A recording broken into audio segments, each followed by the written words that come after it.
जब से पेपर हुआ है तब से ट्विटर पे बहुत सारे कमेंट्स इस पेपर के बारे में आ रहे हैं, बाढ़ आ गई है। बल्कि उसकी नेचर ऐसी हो कि उसको ऐसे टॉपिक्स पे ज़्यादा मज़ा आता हो, ऐसा हो सकता है।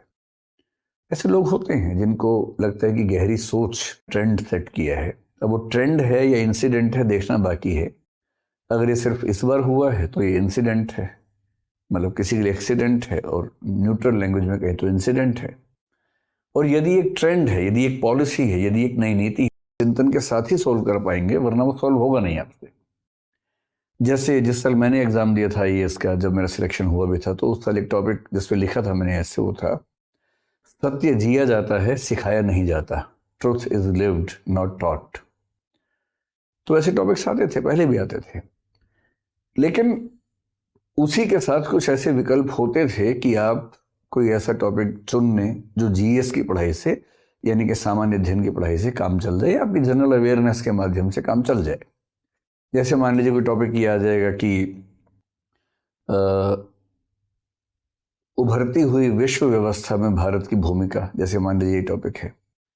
अब इस टॉपिक को सॉल्व करने के लिए यदि आपने आईआर को ठीक से पढ़ा है, इंटरनेशनल रिलेशंस को ठीक से पढ़ा है, तो आप उसकी मदद से काम चला सकते हैं। यही है कि जीएस में आपको आंसर 100-150 शब्दों में लिखना होता है, निबंध आपको 1000-1200 शब्दों में लिखना होता है, पहले बल्कि 2000 में होता था लगभग। तो जो पढ़ा है जनरल स्टडीज के लिए, उसी को एक्सपेंड करके आप निबंध लिख सकते थे, ये होता था आमतौर पे।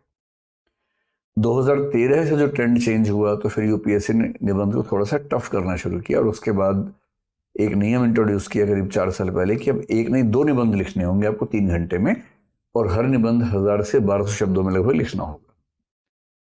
तो एक ट्रेंड धीरे धीरे बनने लगा था कि जो निबंध का पहला वर्ग होता था, जिसको खंड ए हमने लिखा हुआ स्क्रीन पे, खंड ए में चारों टॉपिक्स, लगभग चारों, कभी कभी 3, कभी कभी चारों टॉपिक्स थोड़े से अमूर्त और दार्शनिक किस्म के आने लगे।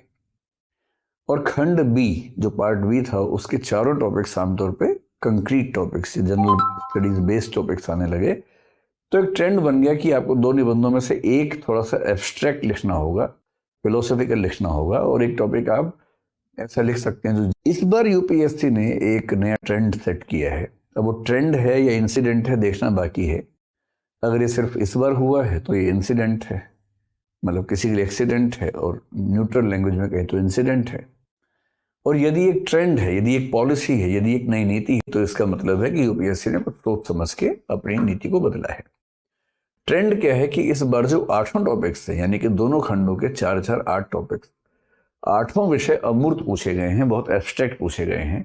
और इस वजह से जिन बच्चों को एब्स्ट्रैक्शन में दिक्कत आती है, उनके लिए इस बार का पेपर सचमुच एक बहुत ही मुश्किल पेपर रहा होगा। मैं भी आपको 8 टॉपिक्स पढ़ के सुनाता हूँ और समझाता भी हूँ कि उसमें क्या क्या अपेक्षा थी, क्या बेसिक मीनिंग उस टॉपिक का था, वो हम समझेंगे। लेकिन पहला सवाल है कि यूपीएससी ने ऐसा क्यों किया होगा। देखिए, अगर तो ये इंसिडेंट है, तो ये इसलिए हो सकता है कि इस बार पेपर बनाने की जिम्मेदारी जिस व्यक्ति के पास रही होगी, उसकी नेचर ऐसी हो कि उसको ऐसे टॉपिक्स पे ज़्यादा मज़ा आता हो, ऐसा हो सकता है। ऐसे लोग होते हैं जिनको लगता है कि गहरी सोच निबंध में परिलक्षित होनी चाहिए, डिस्प्ले होनी चाहिए, इसलिए कुछ ऐसे विषय दिए जाएं जिस पर बिना गहरा संधान किए, बिना गहरा चिंतन किए, बिना गहरे में डूबे कोई ना लिख सके।